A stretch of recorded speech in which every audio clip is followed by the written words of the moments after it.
Tungod sa kauwagon na sa akong bana. Bisan bagong panganak, gusto gihapon niya. Mubirada. Mangutana ko sa imo mga lalaking viewers karon DJ Sam. Nganong di magid mo mahimutang ugwa ng butanga? Nganong di magid mo makasabot? Musangko bagyod nga di mo mukaon o di mo pagbigyan? Nganong paminaw ninyo? Mura man jud og pildi na kay mos kalibutan kung balibaran. Itago na lang ko sa pangalang Maria. Naanak ko'y duha ka mga anak. 3 weeks pa lang ang akong bunso karon DJ Sam. Buot pasabot, bag-o lang yun kong panganak. Kasado nami sa akong bana nga si Bulong. Kani si Bulong, na-rescue ra nako ni, diyang halos muambak na ni sa tulay sa una dinhi sa among lugar. 3rd year college pa ko ni adto nga time. Nakita na ko siya nga mo-aksyon na ang tag-ambak sa tulay, kay wa na daw siya'y pamilya. Tapos, 13 na daw ka mga babae ang mibiya sa iyaha.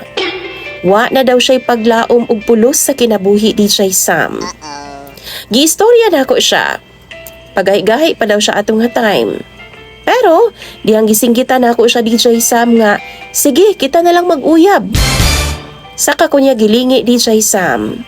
Tapos, nakipag-istorya siya. Naghilak siya nga nag-share sa ako DJ Sam about sa mga panghitabo sa iyang kinabuhi. Labi na sa iyang love life. Wa na siya'y ginikanan, wa na siya'y apuhan, wa siya'y pamilya. As in, wa po siya'y igsuon DJ Sam. 28 anyos na di adto nga time ang akong bana DJ Sam. Samtang ako 20 anyos. Nakaagi na daw siya og 13 ka mga live-in partner. What? Pero, wa ray buwan. Biyaan na daw siya sa mga babaeng iyang nakaipon. Di pa ko katuo sa una DJ Sam. Kay alanganin man ko sa iyahang naong. As in lingin kay siyag dagway DJ Sam. Mura bitag hukaran nga plato. Dako kay siyag naong nga lingin. Dili gwapo kumbaga si Bulong DJ Sam. Pero since mo man ang iyang ingon ako, aw naminaw na lang pod ko. Sukad adto no, murag nagkabuhay na ang iyang reaksyon og panagway. Uyab na pod mi. Nagtrabaho siya sa usa ka pribadong kumpanya DJ Sam dinhi sa among lugar. Clerk siya sa opisina. Tingala ko DJ Sam, murag buutan man siya. Maayo pod og trabaho pero nganong biyaan man siya sa mga babay. Nidagan og 2 ka tuig ang among relasyon DJ Sam una mi nagpakasal. Pag-graduate na ako sa college, pila ka months ana DJ Sam nagpakasal na dayon mi kay nabuntis man ko. Suko pa gani kayo nga ako mga ginikanan ni adto nga time pero wa sila'y nahimo kay buntis naman ko.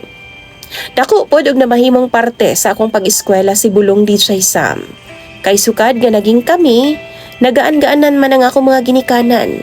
Siya na ang nagasuporta sa akong mga gikinahanglan. Kay baw mo, di gyud unta ko. Pero kung balibaran man gud nako siya kaniadto mangluod siya, kay gusto daw niya mabati ang iyang responsibilidad nga ri sa ako.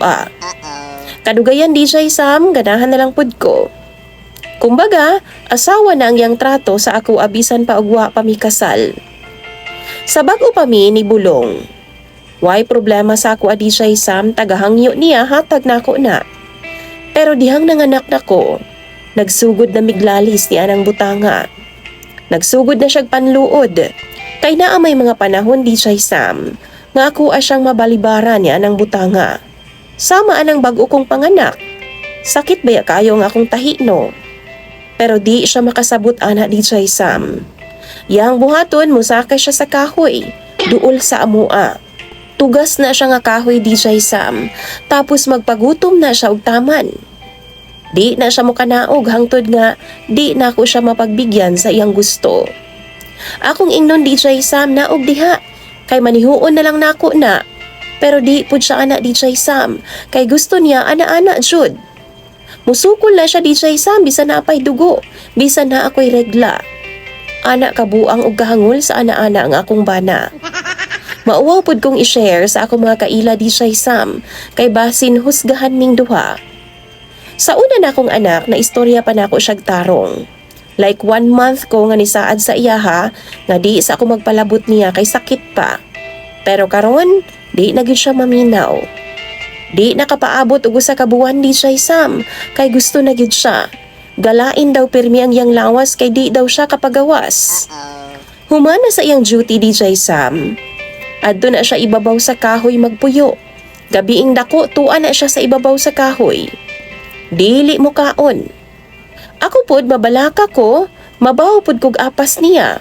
Ako siyang pakanaugon, pero di gyud ako siya pagbigyan DJ Sam kay di pa nako kaya. Sakit pa ang akong tahi. Pero mahadlo ko DJ Sam ba. Basin unyag makatug siya, damanon tapos mahog. Karong ikaduha na akong anak DJ Sam. Bisan si Mana pa. Gusto na siyang moana-ana. Mihangyo na siya DJ Sam. Kay ingon pa siya, tinaw-tinaw naman daw ang akong ihi sa arinola. DJ Sam nabuang na gid ang akong bana. Labot ba na ako gidugo kog wala? Pero ang issue man gud nako diri sakit pa kaayo ang akong tahi. Di siya maminaw. Kay kaya na daw. Hinayon lang daw.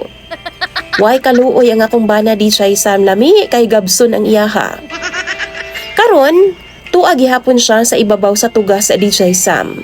Hinuon tugas man na ay mga sangang dagko DJ Sam nga pwede kaayong kasandigan, komportable ra ka, pwede ra gani katulgan basta di lang kalihukan. Pero what if damanon siya? Kay usahay no ginadaman baya na siya DJ Sam. Tingalig mahulog siya DJ Sam. Balik-balik gid siya.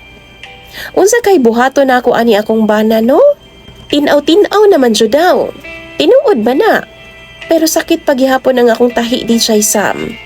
Labi pa kay grabing gisi sa midwife ani DJ Sam kay dako-dako ang akong bunso. 4 kilos gud ni kapin ang akong anak DJ Sam. Abot sa lubot lagi daw halos ang akong tahi ingon pa sa midwife. Ginahuna-huna na lang nako ba? Kay baw mo, ginahuna pa lang nako ay nga gamiton ko sa akong bana. Ngilo na kayo nga akong paminaw. Palihog daw bi, tambagi ko ninyo. Kay hasol na jud kaayo nga akong bana. Di gyud ko niya lungan og hangyo. Og di pud siya mukaon. Di pud siya munaog. Naara siya sa tugas DJ Sam. Dili siya gusto og inday palad pud. Kay ingon pa siya, wa day lami. Lahi ra gyud daw kung kuan na jud kay makontento daw siya pag-ayo. Komento daw mo sa ubos bi kung unsa man ang inyong suwestyon. Unsay akong buhaton og tambal ani akong bana. Tambagi ko ninyo ha, kay ako nang basahon. Imong sender DJ Sam og follower, Maria.